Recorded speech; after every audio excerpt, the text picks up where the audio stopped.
ప్రభు అయిన యేసుక్రీస్తు నామంలో మీకు సమాధానం కలుగునుగాక. షలోం.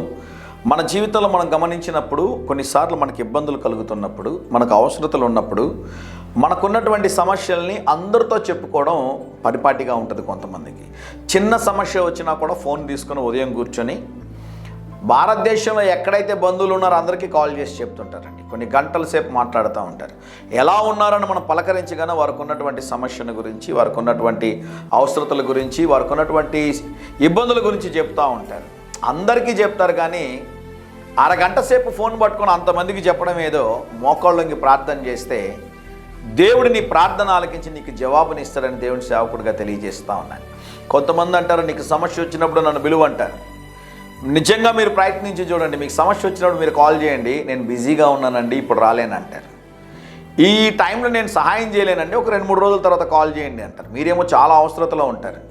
ఎందుకు ఈ మాటలు చెప్తున్నానంటే, సర్వసాధారణంగా మన అనుదిన జీవితంలో జరిగేటటువంటి కార్యాల గురించి మీకు చెప్తా ఉన్నాను.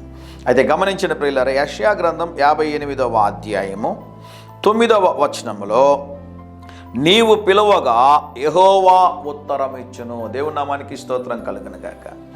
మనుషులు నీవు పిలిస్తే సహాయం చేస్తారా లేదో, ముందుకొస్తారా లేదో సహాయం చేయడానికి. అయితే గమనించండి ప్రియులారా, నువ్వు పిలువగా దేవుడు నీ యొక్క ప్రార్థనకి జవాబునిస్తాడని దేవుని సేవకుడిగా తెలియజేస్తూ ఉన్నాను.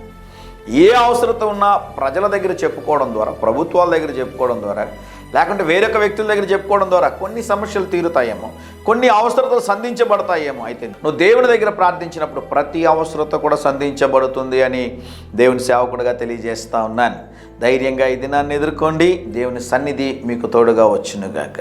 ప్రియ పరలోకపు తండ్రి, ఈ ఉదయకాల సమయంలో మా ప్రియులు ఏ కార్యం కోసమైతే ప్రార్థన చేస్తున్నారో నాయన, వారు ఏ కార్యం కొరకు నీ సన్నిధిలో మొరపెట్టుచున్నారో వారి ప్రార్థనను ఆలకించి ఒక అద్భుతము చేయమని యేసు నామములో ప్రార్థిస్తున్నాము తండ్రి.